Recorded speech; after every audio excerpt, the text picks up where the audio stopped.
Radio UNACH presenta El Rincón de Sísifo. Un esfuerzo hecho por y para estudiantes universitarios que se instituyen en la discusión de los derechos fundamentales, la historia universal y los eternos dilemas filosóficos. Al micrófono, Francisco González y José Juan Pérez.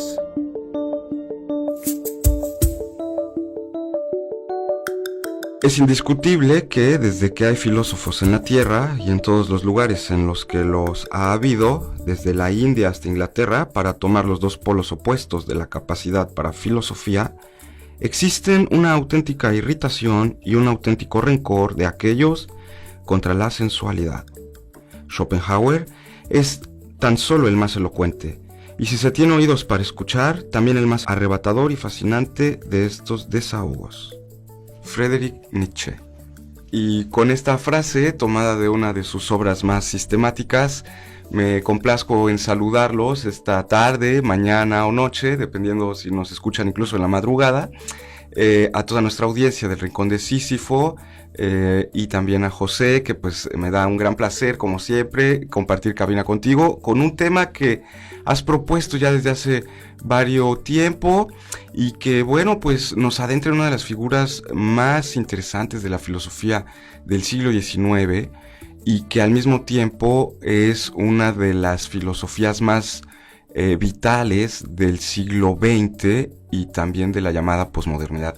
Pues bienvenido, José, ¿cómo estás? ¿Cómo te encuentras? Buenas tardes, Francisco, pues muy contento, en principio porque ya están los climas calurosos aquí en la ciudad capital que invitan pues a la alberquita, a la playa, a la laguna, a la montaña, y también por platicar de este pensador que yo venía comentándolo contigo en reiteradas ocasiones, que valdría mucho la pena platicar acerca de Nietzsche, ahora que hemos estado planteando algunos temas relativos a la filosofía antigua, a la filosofía moderna, y en especial el pensamiento de un hombre que en lo particular a mí me llama mucho la atención. Tú bien sabes que no soy tan adepto de la filosofía moderna, pero de todo este cúmulo y universo de pensamiento moderno, a mí me simpatiza muchísimo la idea de pensar sobre Nietzsche, y ya te iré platicando por qué.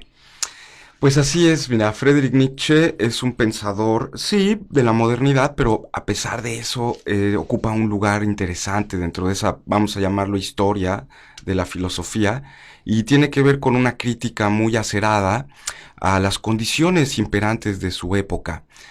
Tú recordarás que el siglo XIX, justamente una de sus características es que se impulsa el gran avance del pensamiento racionalista ilustrado, una gran confianza en las ciencias e incluso también el desarrollo de ciertas ciencias, vamos a llamarlo así, humanísticas, ¿no? Como las ciencias del espíritu, etcétera. Recordar un poco también que el aporte que hay hacia el estudio de la filosofía antigua en el siglo XIX en las academias alemanas pues recibe un gran impulso, igual que en Inglaterra, ¿no? Se reconstruyen las fuentes, tenemos todo esto sobre los presocráticos, en fin, pero digamos que en esa época en el que hay un rescate de la cultura clásica, aparece la figura de Nietzsche, digamos, criticando esa visión que para él le va a parecer, en lugar de progresista, el síntoma de una decadencia espiritual, moral, intelectual de Occidente, de, digamos, el pensamiento filosófico. Y entonces, bueno, pues a partir de eso va a elaborar una serie de diagnósticos bien interesantes sobre la propia cultura del siglo XIX, del siglo XX, y particularmente va a ejercer una crítica muy dura contra la idea de la razón que han fraguado autores como el propio Descartes, el mismo Kant, ¿no? Serían como los antagonistas de este pensador. Y también al mismo tiempo el propio Nietzsche resiente la influencia en el siglo XIX, por ahí en algún momento de el romanticismo alemán, que sobre eso podríamos discutir un poquito, pues, sobre su vida, su obra, ¿no? Él nace en 1844 en una ciudad que se llama Rocken, allá en Alemania, es su padre es un ministro luterano, y eso también, digamos, tendríamos que tenerlo siempre bien en cuenta, ¿no? La filosofía alemana siempre ha tenido una gran influencia, ya sea por vía de crítica a la religión, como vamos a ver en el caso de Nietzsche, o de Hegel, o de Kant, pero de la influencia del luteranismo, ¿no?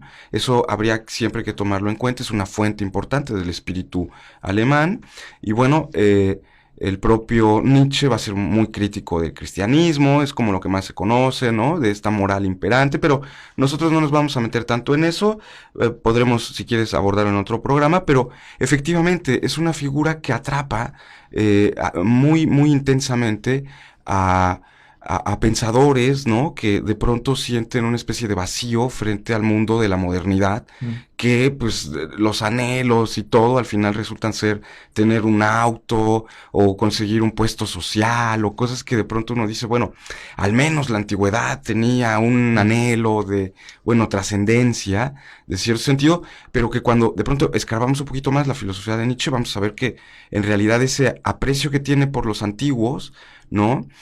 Va a ser sobre todo en su primera época por el sentido trágico de la existencia, ¿no? La aceptación de que pues la existencia es dolor, es una cuestión en la que inescapablemente vamos a tener un destino pues sumamente pues trágico, ¿no? Sí, has dicho algo muy importante en la biografía de este pensador, y una de las cosas que vale la pena discutir y dejar en claro acá en la mesa es que Nietzsche de formación es filólogo, o sea, es un tipo interesado en las letras, que sus primeras obras son sobre la tragedia griega. Fíjate que yo estaba viendo, y de eso quería platicarte el día de hoy, por eso te invité a que trajeras a nuestro debate a este pensador. Vi, digamos, uno de estos fines de semana un cortometraje brasileño que me llamó mucho la atención y lo quisiera poner así en una suerte de reseña para nuestro público, para que pudiéramos entrar a discutir una de las ideas torales en el pensamiento de Nietzsche, que es esta idea del llamado superhombre. Fíjate que hay un documental, yo lo llamaría así, más que un cortometraje, que se llama Mi amigo Nietzsche. Es un cortometraje brasileño. Okay. Narra la historia de un chavito, de un joven de unos 8 o 10 años aproximadamente, que está en la educación básica, pero que tiene una suerte de problemas en la formación. Le cuesta mucho trabajo leer, pronunciar las palabras en público, su capacidad de dicción es muy limitada. Y bueno, en la escuela tú sabrás que en algunos casos la formación básica es bastante cruel, porque tasa a los estudiantes de buenos a los que tienen 10 y de malos con orejas de burro a los que tienen menos del 6, en fin.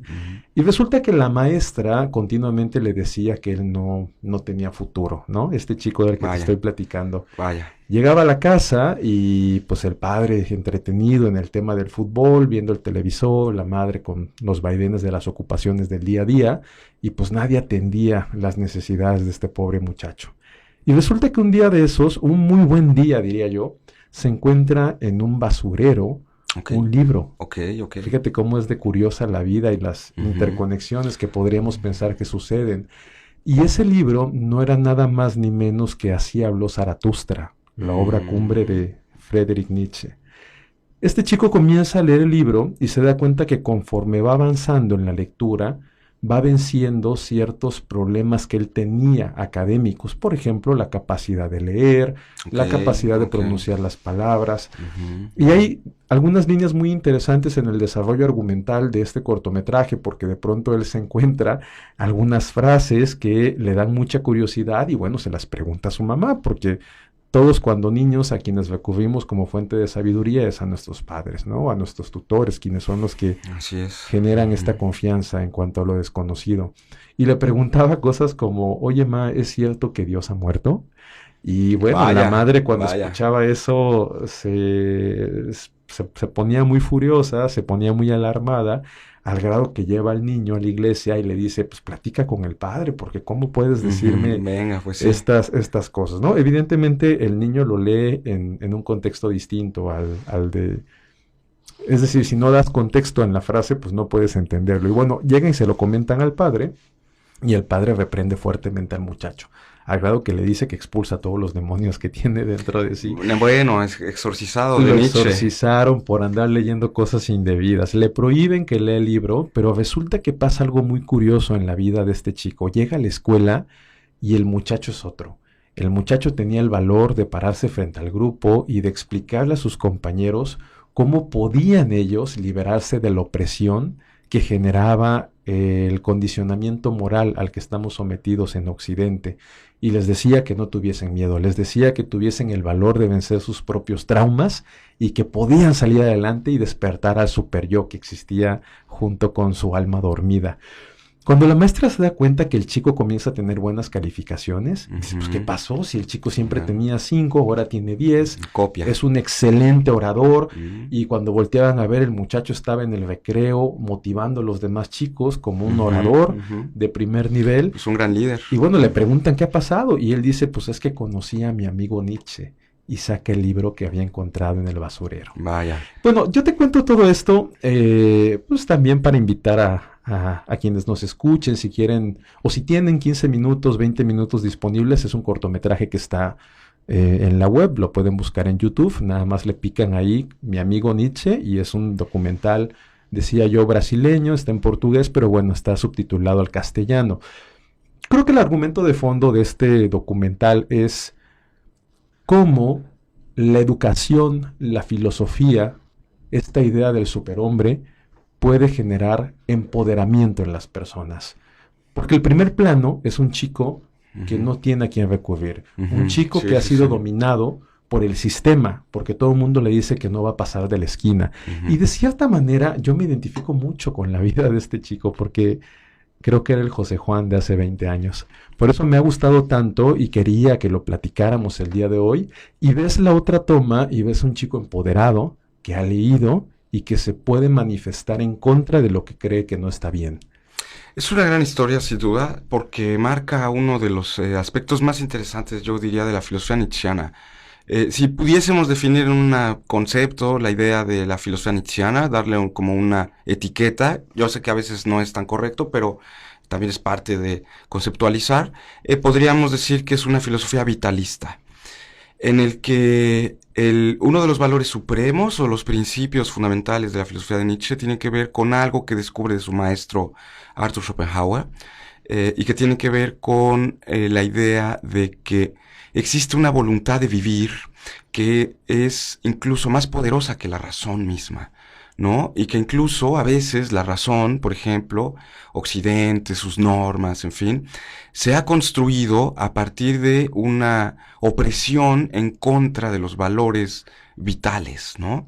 De ahí, por ejemplo, viene mucho su crítica a la religión, al cristianismo, incluso al propio Sócrates, ¿no? Al que trata realmente con un desprecio monumental, ¿no? Lo muestra como un ser decadente, como alguien débil, en fin, ¿no? Toda esta gran mitología que a veces hay sobre Sócrates, el gran maestro, en fin, con Nietzsche pues viene a dar al traste, pero justamente es eso, ¿no? Parece que la cultura de Occidente, desde sus orígenes platónicos o sus orígenes cristianos, han tenido un gran desprecio al valor de la vida, ¿no? Han sido antivitales, por llamarlo de alguna manera, y en ese sentido, por ejemplo, la figura de Jesucristo o la figura de Sócrates como seres que mueren por ideales, digamos, ahí el propio Nietzsche dice, bueno, ahí estamos viendo cómo la vida no se impone, sino se impone otra fantasía, otra cosa distinta, que son pues estos llamados ideales que en realidad no existen, ¿no? Lo único que existe es la vida y la potencia que tiene para afirmarse ella misma. Digamos que ahí hay una ruptura entre la filosofía de Nietzsche y la filosofía de el propio Schopenhauer, porque Schopenhauer va a recurrir, por ejemplo, o va a tener la idea de que esta voluntad vital, esta capacidad que tenemos, no solo nosotros, sino en general, es un principio, yo diría, cósmico, ¿no? Digo, en el sentido de que abarca la totalidad de los seres y de todo lo que existe. Este principio es infinito porque digamos que lo único que quiere es seguir viviendo, ¿no? Todas las expresiones del cosmos son expresiones vitales. Y en ese caso, por ejemplo, para Schopenhauer, siguiendo la filosofía de la India y tal, Él considera que en realidad es afán vital, ¿no? Que nos hace desear tantas cosas, siempre conlleva un aspecto doloroso, defectivo, en el sentido de que nuestros deseos vitales nunca se van a saciar. O sea, no importa cuánta hambre te sacies, tú te comas tu pollo americano, tu hamburguesa no sé qué, tu donas con malteada, al día siguiente vas a seguir teniendo hambre, no importa cuántas chicos, chicas, lo que sea, pasen por ti, tus besos, tus caricias, nunca se va a detener ese impulso, jamás, hasta que te mueres, ¿no?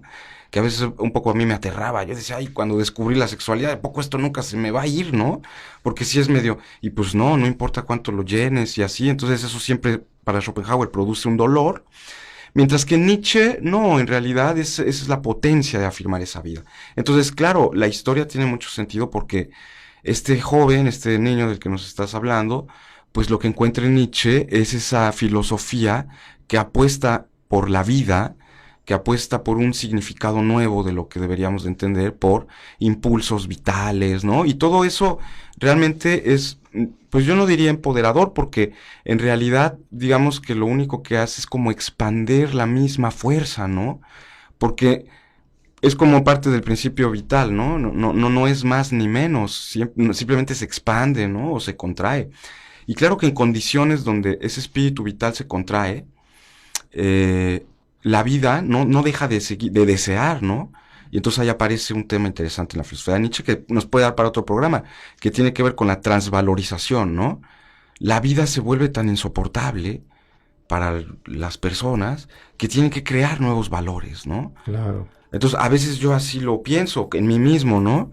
De pronto el medio social en el que vivo, mucha violencia, pues encontraba en los libros un refugio y pues otros valores que eran diferentes a los valores que yo veía en mi colonia, en mi escuela, ¿no? Porque para mí la realidad era realmente sumamente devastadora, ¿no? Entonces tuve que crear otros valores, y esos valores le dan sentido a mi vida, ¿no? No sé si me explico, ¿no? Claro. Es la propia vida deseando vivir más, ¿no? Perfecto. ¿Cómo ves, Francisco, si hacemos una pequeña pausa y regresamos ya en una parte final de este primer episodio sobre Friedrich Nietzsche y podríamos argumentar lo que nos queda pendiente en el tintero para el siguiente? Claro que sí, volvemos. El Rincón de Sísifo.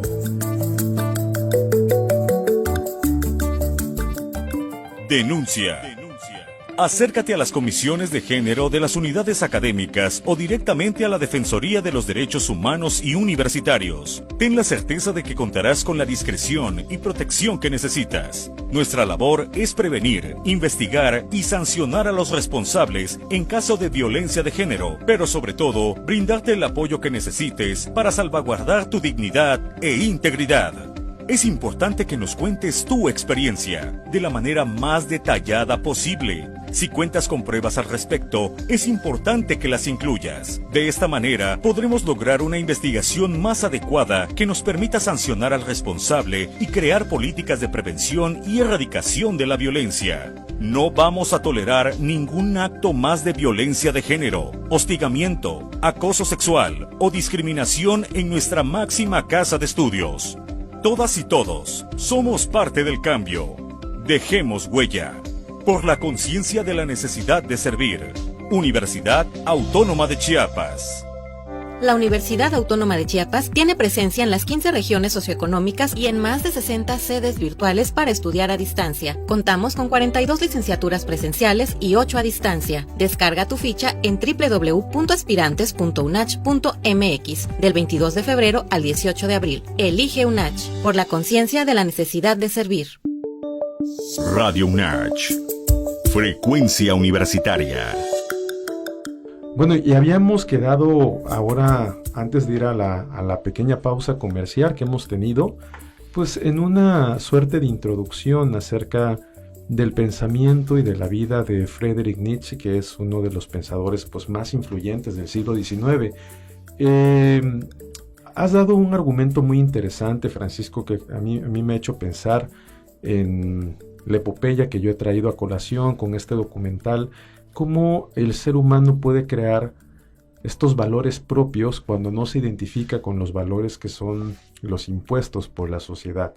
Hay una cita que yo quería en este momento leerte a ti y leer al público para poder adentrarnos a este objetivo central que tiene el debate del día de hoy, el explicar cómo el superhombre transgrede todos estos preceptos moralizadores que se han catalizado como los únicos y verdaderos.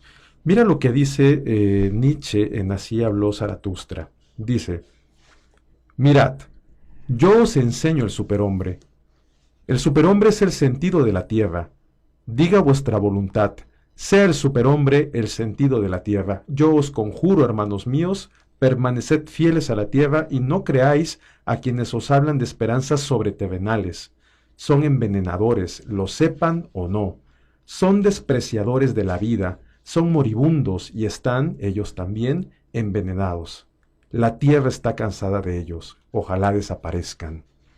Es una frase bastante fuerte, demoledora, y recordemos también que Nietzsche, precisamente en esta obra, no tiene ningún tapujo de naturaleza ético. O sea, él habla con el sentido de lo que hay en su corazón y en sus pensamientos. Pero yo creo que habría que matizar lo que nos está diciendo. Y tiene que ver con lo que tú nos comentabas antes de la pausa. Pienso yo que lo que quiere Nietzsche es hacer una separación entre la filosofía ascética a la que habíamos confiado durante muchos siglos y a la que hemos dedicado ya varios pensamientos aquí en el programa, porque quizás desde la percepción de Nietzsche, el darle posibilidad a los impulsos carnales, mundanos, no sea tan grave como hemos aprendido a pensar. Recordarán ustedes, radioescuchas, que hemos platicado aquí del epicureísmo, del estoicismo y de todas estas escuelas helénicas que pretendían alejar estos impulsos naturales en el ser. Lo que viene a decir Nietzsche es que toda esta catarsis que ha creado esta filosofía ascética, pues ha producido la dominación entre las personas, porque precisamente el no poder decir esto no es para mí, yo quiero ser diferente, yo no quiero seguir a la manada, pues ha producido que otras personas puedan tener una clase de poderío en sus semejantes. ¿Qué opinas de esto, Francisco? Bueno, sin duda hay un principio de la filosofía nietzscheana que, digamos, podríamos catalogar como de antropológico, ¿no? Una definición que podríamos obtener de él sobre el ser humano tiene que ver con esa capacidad de crear valores. Incluso podríamos pensar que una definición acerca, por ejemplo, del yo sustancial, tipo Descartes, ¿no? Soy una sustancia pensante, o el tipo de yo kantiano, ¿no? Soy una actividad sintética de conciencia. Para Nietzsche, el propio yo, que digamos, es un principio, sí, de creación, pero más que un principio de creación, digamos, racional, tiene más que ver con una parte lúdica, con una parte de un juego, ¿no? Los humanos, ¿no? Ese yo sería como una especie de la novela que me cuento a mí mismo sobre lo que soy, ¿no? Más que ser una sustancia, es el relato, la historia, los valores que yo me voy poniendo, y no importa que esos valores sean verdaderos o falsos, ¿no? Entonces, ahí, por ejemplo, hay un principio en contra de la verdad, ¿no? Pero también, por otro lado, hay una recuperación del propio Nietzsche en su crítica contra el lenguaje, contra la razón, del cuerpo, de la corporalidad, entendiéndola como una especie de, quiero decir, impulso ineludible de los seres humanos, que tiene cierta lógica en la que se impone una voluntad, digamos, que lo que quiere, perdón, voy a utilizar un término de la filosofía de Spinoza, ¿no? No sé qué tan bueno sea para los nietzscheanos de hueso colorado, pero como una especie de conato, ¿no? El cuerpo lo que quiere es afirmarse y afirmarse cada vez más. Entonces, no es tanto como si él pudiese ser adscrito a una filosofía tipo hedonista, en el que él diga que, por ejemplo, los placeres corporales son lo bueno o lo malo, y el sufrimiento, por ejemplo, es lo malo. Bueno. Perdón, el sufrimiento es lo malo, el placer es lo bueno. No podrían, porque Nietzsche justamente va a criticar la idea de que hay bueno y malo. De que el sufrimiento sea algo malo. eso lo retoma de la filosofía de Schopenhauer. No, el sufrimiento no es algo ni bueno ni malo. El sufrimiento es parte de la condición humana, ni siquiera humana, de la existencia en general, ¿no? Todo el cosmos clama por dolor. Entonces, los que se han aprovechado de que ese dolor se ha visto como algo malo son justamente estos filósofos o sacerdotes, ¿no? Que han hecho de esa condición existencial, digamos, corporal, como es el dolor, una construcción de sentido. Es decir, a partir del dolor, dice Nietzsche en varias partes de su filosofía, tiene que existir un culpable, ¿no? Entonces la conciencia quiere un culpable, y el sacerdote te dice quién es el culpable, y resulta que el culpable eres tú, ¿no? Por eso te envenenan, porque el sacerdote te dice que el dolor es una culpa, es un sufrimiento, ¿no? Y hay que extirpar el Y entonces dolor. hay que extirparlo. No, pues no, es una parte de la condición, el sufrimiento humano, el dolor, contingente al es ser humano. algo que es, digamos, no es ni siquiera nosotros, ya lo decíamos, para toda la existencia, porque la vida trasciende incluso a los seres humanos. Llega un virus, un mosquito, me pica y pues la vida sigue, es un principio infinito, yo ya me morí, pero la vida no muere, ¿no? Aunque yo me muera, pues el mosquito se impuso frente a mí, me dio una malaria, y entonces ya mi corporalidad viviente pues padece, pero ese padecimiento, ese sufrimiento, ese dolor, no es ni bueno ni malo, no tiene sentido, esa es como un poco la parte de la filosofía, pero los seres humanos pues tenemos esa capacidad creativa y entonces tenemos que darle ese sentido, ese significado. ¿Cuál es el superhombre? Superar esa filosofía humanística que se ha construido en Occidente desde Platón hasta la época que a él le toca vivir, que es, digamos, el siglo XIX, otro nuevo humanismo, el humanismo ilustrado, el humanismo científico, ¿no? Etcétera. Entonces, es darle un poco la vuelta a ese hombre, esa clase de valores que ha construido, ¿no? Ese humanismo, realmente son valores que atentan contra la vida, que están en contra de ese principio vital. Y en ese sentido habríamos como que superarlos, ¿no? Y bueno, ya nada más como para decir algo que también habría que señalar de la filosofía de Nietzsche y que lo conecta mucho con las filosofías del presente, y es que es muy poco sistemático su filosofía, ¿no? Tenemos sus tesis de doctorado, que bueno, va por ahí trabajando sobre la tragedia, donde trabaja esta idea de lo apolíneo, lo dionisiaco, en fin. Luego tenemos también estos trabajos como las consideraciones intempestivas, en las que aborda toda una especie como de historicismo, vamos a llamarle así, Schopenhauer como educador, algunos otros trabajos sobre Wagner, en fin. Y luego tiene este otro periodo de aforismos muy famoso, y eso lo vuelve como difícil, como un pensador, ¿no? Piensa tú que en filosofía estamos más acostumbrados a razonamientos. Pues este cuate te avienta un aforismo que te pone una bala en medio de la ceja, ¿no? No te dan ni tiempo ni de pensar, te quedas frío. Entonces, pues no, nosotros que en filosofía somos más argumentativos, ¿no? A veces nos dicen, ay, puro rollo. Pues sí, porque estamos en el lenguaje argumentativo y no, te avienta así un clavo, pum, ¿no? Y eso también lo vuelve difícil. Y bueno, tal vez la retórica que utiliza, o sea, no solo es un filósofo que emplea la argumentación lógica, en fin, la tradición filosófica, sino también muchos recursos de la retórica. Y eso lo conecta con como lo platicábamos en algún otro programa, con las metodologías, si podemos llamar así, posmodernas, ¿no? O sea, incluso esa apelación a las artes, a la retórica de las artes, etcétera, la falta de sistematicidad, por ejemplo, ¿no? Y sobre todo, algo que reconoce el filósofo Gilles Deleuze, un filósofo francés, ¿no? Ya recientemente fallecido por ahí por la década de los 90, que decía que, bueno, pues Nietzsche marca un punto de inflexión en la filosofía moderna porque lo conecta hacia una hermenéutica en contra de los valores tradicionales, que es eso un poco también, ¿no? Lo de la filosofía posmoderna encuentra en esta genealogía, esta búsqueda por interpretar los hechos más que por describirlos, en la filosofía de Nietzsche un gran defensor. Entonces, bueno, nos da para hablar y hacer tesis de doctorado y todo aquí, pero no en la cabina. Bueno, pero ya aquí tenemos tema para la siguiente sesión, así que yo les invito a que puedan escucharnos en la siguiente oportunidad. los miércoles a las 7 de la tarde por medio de Radio UNACH, Frecuencia Universitaria, la radio de todas y todos los universitarios. Ha sido un placer, Francisco, gracias por tus explicaciones y tus comentarios siempre tan atinados y profundos que nos ayudan a seguir aprendiendo en este maravilloso mundo de la filosofía. Muchas gracias y pues un saludo. Pensemos en la posibilidad de Sísifo feliz, un ser que ha quebrantado el designio divino que le acechaba. Pensemos en el despertar de Sísifo. Radio UNACH presentó El Rincón de Sísifo. Escúchanos en la siguiente emisión.